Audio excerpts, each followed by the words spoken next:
സദ്യ വട്ടം തീർന്നു. ഇപ്പോൾ വിളമ്പുകാരനായിട്ട് നിൽക്കുമ്പോൾ അറിയാം എത്രമാത്രം, മൂന്നിലൊന്ന് മാത്രം ഭക്ഷണ സാധനങ്ങളെ അവിടെ കൊണ്ടുവന്നത് ചിലവായിട്ടുള്ളൂ.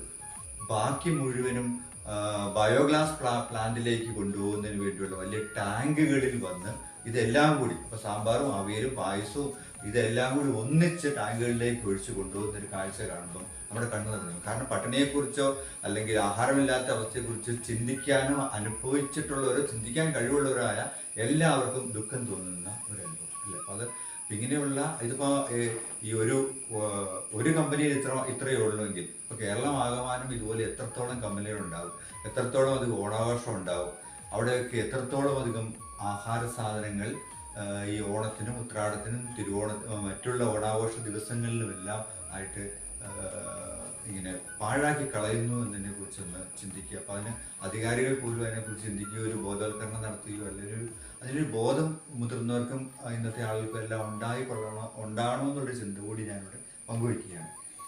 സന്തോഷം പറഞ്ഞു വരുന്നത് ഓണം ഇന്ന് ആർഭാടത്തിന്റെയും ദുർവ്യയത്തിന്റെയും ഒരു ഇതായിട്ട് മാറി. ആ ഓണത്തിന്റെ സന്തോഷമല്ല ഇത് കണ്ടു കഴിഞ്ഞു കഴിഞ്ഞാൽ ചിന്തിക്കാൻ കഴിവുള്ള ആളുകൾക്ക് ഒരു മാനസിക വിഷമം ഉണ്ടാക്കുന്ന അവസ്ഥ. ഞാൻ പറയുമ്പോൾ ഇത്രയും ഒരു സന്തോഷകരമായ അവസ്ഥയിൽ ഇത് പറയാൻ പാടില്ലാത്തതാണെന്ന് തോന്നരുത്. കാരണം ഇത് സമൂഹം ഇതിനെക്കുറിച്ച് ചിന്തിക്കുന്നതാണ്. ഇതിന് തിരിച്ചെന്തെങ്കിലും വന്നെങ്കിലും നമുക്ക് ഈ ചെറിയ ചെറിയ ദുരന്തങ്ങൾ, വയനാട്ടിൽ ദുരന്തം ഉണ്ടാകുന്നു, അല്ലെങ്കിൽ എന്ത് ചെയ്യുന്നു അവിടെ പെട്ടിമുടിയിലും ഉണ്ടാകുന്നു. അപ്പം അങ്ങനെ ഉണ്ടാകുമ്പോൾ അവർക്ക് മാത്രമുള്ള കഷ്ടപ്പാടുകൾ അത് അവർക്ക് മാത്രമായിട്ട് കൊടുത്തിട്ട് മറ്റുള്ളവർ ഒരു വശത്തെ മാറിയിരുന്ന് ആഘോഷിക്കുകയാണെന്നുണ്ടെങ്കിൽ അവരൊരു മനുഷ്യത്വമില്ല അവിടെ അല്ലേ. അപ്പം ഈ ലോകത്തിലെ എല്ലാം ഉദാഹരണം പറഞ്ഞു കഴിഞ്ഞാൽ ഇസ്രായേൽ യുദ്ധം നടക്കുന്നു, ഉക്രൈൻ യുദ്ധം നടക്കുന്നു, ആഫ്രിക്കൻ രാജ്യങ്ങളിലെല്ലാം ആളുകൾക്കെല്ലാം പട്ടിണിയാണ്. അപ്പോൾ ഇതിനെക്കുറിച്ചൊക്കെ ചിന്തിക്കുകയാണ് എന്നുണ്ടെങ്കിൽ യുദ്ധം നടക്കുന്ന പ്രദേശങ്ങളിലെല്ലാം പട്ടിണിയും കഷ്ടപ്പാടുകളും ദുരന്തങ്ങളുമാണ്. അല്ലാത്ത പ്രകൃതി ദുരന്തങ്ങൾ നടക്കുന്നിടത്തും ആളുകൾക്കെല്ലാം പട്ടിണിയും കൃഷിനാശവും ഒക്കെയാണ്. അങ്ങനെയൊക്കെ ചിന്തിച്ചു വരുമ്പോൾ ഇത്ര ആർഭാടകരമായ ഭക്ഷണം എന്ത് ചെയ്യുന്നു ഈ പാഴാക്കി കളയുന്ന രീതിയിലുള്ള ഒരു ആർഭാടത്തിലേക്ക് ആളുകൾ വരികയില്ല. അപ്പോൾ ആളുകൾക്ക് അതിനൊരു മിതവ്യം ശീലിക്കുക. അപ്പോൾ അതിൽ നിന്ന് മിച്ചം വെക്കുന്നത് കൊണ്ട് നമ്മൾ കഷ്ടപ്പെടുന്ന അയൽക്കാരനും കൊടുക്കുക എന്നുള്ളൊരു ചിന്തയിലേക്ക് അടുത്ത തലമുറയെ കൊണ്ടുവരാനായിട്ട് നമുക്ക് കഴിഞ്ഞു എന്നുണ്ടെങ്കിൽ അത് നല്ലൊരു കാര്യമായിട്ട് എനിക്ക് തോന്നുന്നു. സന്തോഷ് പറഞ്ഞതിൻ്റെ ഒരു പശ്ചാത്തലം, ഓണത്തിൻ്റെ ഒരു പശ്ചാത്തലം നമ്മൾ തലമുറകളായി കേട്ടുപഠിച്ചതാണ്. പണ്ട് പ്രജാക്ഷേമതൽപ്പന്നായ മഹാബലിത്തമ്പുരാൻ ഈ നാട് വാണിരുന്നുവെന്ന് അദ്ദേഹത്തിൻ്റെ കാലഘട്ടത്തിൽ മനുഷ്യരെല്ലാവരും ഒന്നുപോലെയാണ് എന്നും പട്ടിണിയും പരിവട്ടവും ഒന്നുമില്ലായിരുന്നു എന്നും എല്ലാ രീതിയിലും സമത്വ സുന്ദരമായ ഒരു കാലഘട്ടം ഉണ്ടായിരുന്നു എന്നാണ് നമ്മുടെ വിശ്വാസം. അതിൻ്റെ ചരിത്രപരമോ പുരാണപരമായിട്ടുള്ള അംശങ്ങൾ തേടി പോകേണ്ട കാര്യങ്ങളല്ല. മഹാബലി എന്ന ചക്രവർത്തി കേരളം ഭരിച്ചിരുന്നതായിട്ട് ചരിത്രത്തിലോ പുരാണത്തിലൊന്നും പ്രതിപാദിക്കുന്നില്ല, അതവിടെ നിൽക്കട്ടെ. പക്ഷെ ആ ഒരു സങ്കല്പത്തിൽ മഹാബലിയുടെ ഒരു കേരളനാട് കാണാനുള്ള ഒരു വരവിനെ പ്രതീക്ഷിച്ചുകൊണ്ടാണ് നമ്മൾ ഇന്ന് ഈ ആനന്ദത്തോടെ ഓണാഘോഷിക്കുന്നത്.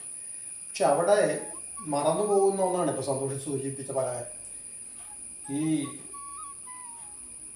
പൂർണ്ണമായ ഒരു സമത്വാവസ്ഥ ഒരു പക്ഷെ ഒരു കാലഘട്ടത്തിലുണ്ടായിരുന്നു. പക്ഷേ ഈ സമത്വാവസ്ഥ ഭാഗികം അംഗീകരിട്ടെങ്കിലും കൊണ്ടാടാൻ ഓണാഘോഷം കൊണ്ട് സാധിക്കണം.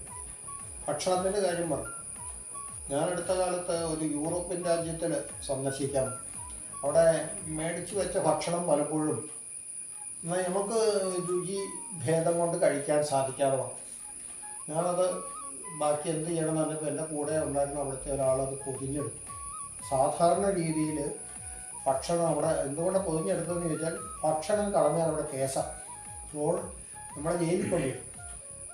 ആവശ്യമുള്ള ഭക്ഷണമേ ഉള്ളൂ. നമുക്ക് എത്ര വലിയ ഹോട്ടൽ ചെന്നാലും ഓർഡർ ചെയ്യാവുള്ളൂ. ഭക്ഷണം കഴിക്കാൻ വേണ്ടിയിട്ടുള്ളതാണ്, കളയാൻ വേണ്ടിയിട്ടല്ല.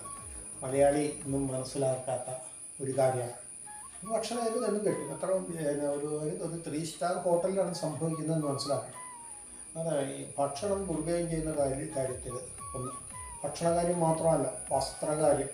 നമ്മുടെ നാട്ടിൽ എല്ലാം ഓണത്തിനൊക്കെ ഏറ്റവും കൂടുതൽ വരുന്നത് തുണിക്കടകളിലാണ്. ഈ തുണിക്കടകളിൽ നിന്ന് വാങ്ങുന്ന തുണികളിൽ ഒരു 2 3 4 അല്ലെങ്കിൽ ഒരു പണ്ടൊക്കെയാണ് നമ്മൾ തുണി പിഞ്ചി കീറുന്നവരെയൊക്കെ ധരിക്കുക, അത്രയൊന്നും ഇല്ലെങ്കിലും 2 വർഷം പോലും നമ്മുടെ നാട്ടിലെ ആയിരക്കണക്കിന് രൂപ കൊടുത്ത് വാങ്ങുന്ന വസ്ത്രങ്ങൾക്ക് ആയുസ്സില്ല എന്നുള്ളതാണ്. അത് ആർക്കെങ്കിലുമൊക്കെ വേണ്ടിയിട്ട് എറിഞ്ഞു കളയുകയോ കൊടുത്തു വിടുകയോ ആണ്. അന്നേരം അനാവശ്യമായ ധൂർത്ത് വസ്ത്രത്തിൻ്റെ കാര്യത്തിൽ, ഭക്ഷണത്തിൻ്റെ കാര്യത്തിൽ, ജീവിതചര്യയുടെ കാര്യത്തിൽ. ഇനി ഓണവിഭവങ്ങളുടെ കാര്യം പറഞ്ഞാൽ ആദ്യം സൂചിപ്പിച്ചു. നമ്മുടെ നാട്ടിൽ വീട്ടുകാർ ഒന്നിച്ചിരുന്നുകൊണ്ട് ഒന്നിച്ച് ഉണ്ടാക്കി കഴിക്കുന്ന ഭക്ഷണമാണ് കഴിച്ചിരുന്നത്. ഇന്ന് എല്ലാം നമ്മൾ ഓർഡർ ചെയ്യുകയാണ്. ഏതെങ്കിലും വിതരണക്കാരൻ പല പല പരസ്യങ്ങളുടെ വിധേയരായിട്ട് ഉണ്ടാക്കുന്ന ഭക്ഷണം കൊണ്ടുവന്നു, അത് കുറേ കഴിച്ച് ഭൂരിപക്ഷങ്ങൾ. മറിച്ച് തനിയെ നിർമ്മിക്കുമ്പോൾ ഒരു ഭക്ഷണ പദാർത്ഥങ്ങൾ എങ്ങനെ രുചികരമായിട്ട് ഉണ്ടാക്കാം എന്നൊരു ബോധം കൊച്ചുകുട്ടി മുതൽ മുതിർന്ന ആൾക്ക് വരെ, ഇതൊക്കെ നേതൃത്വം നൽകുന്ന വീട്ടിലെ കാരണവരെ അല്ലെങ്കിൽ കാരണവത്തി വരെ എല്ലാവർക്കും അറിയാമായിരുന്നു.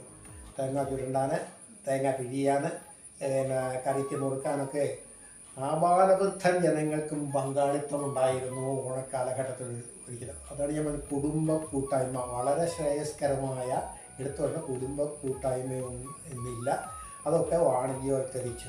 നമ്മളെല്ലാത്തിനും 1 ലിറ്റർ 2 പേരുള്ള കുടുംബത്തിൽ പോലും പായസം അല്പം ഉണ്ടാക്കാനായിട്ട് ആരും മധുരം കഴിക്കുക എന്നുള്ളതാണ്. അതുപോലും നമുക്ക് നിർമ്മിക്കാൻ കഴിയുന്നില്ല എന്നുള്ളൊരു വേദനയാണ്.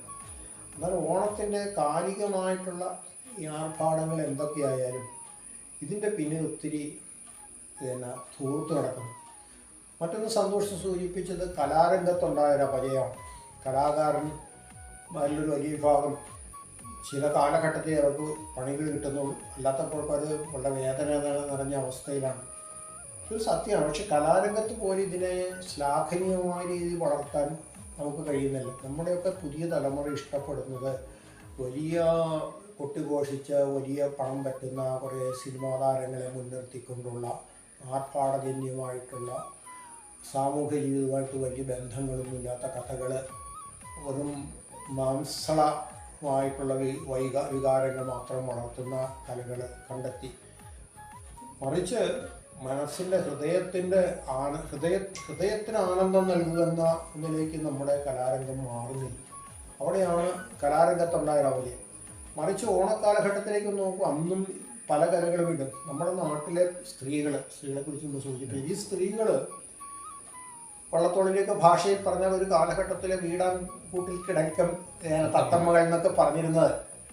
അങ്ങനെ കുറച്ചൊക്കെ അടിമത്വം ഉണ്ടായിരുന്നുവെങ്കിൽ പോലും ഓണക്കാലഘട്ടത്തിൽ ഇവർ ഒന്നിച്ചുകൂടി തിരുവാതിര കളിക്കുകയും അവരുടെ കുറച്ചുകൂടെ വിദ്യാഭ്യാസമുള്ളവരാണെങ്കിൽ കവിത ചൊല്ലിയോ ശ്ലോകം ചൊല്ലിയോ ഒക്കെ ആനന്ദം കണ്ടെത്തുക ചെയ്യുന്ന കാലഘട്ടമുണ്ട്. അങ്ങനെ ഒരു സാംസ്കാരികമായിട്ടുള്ള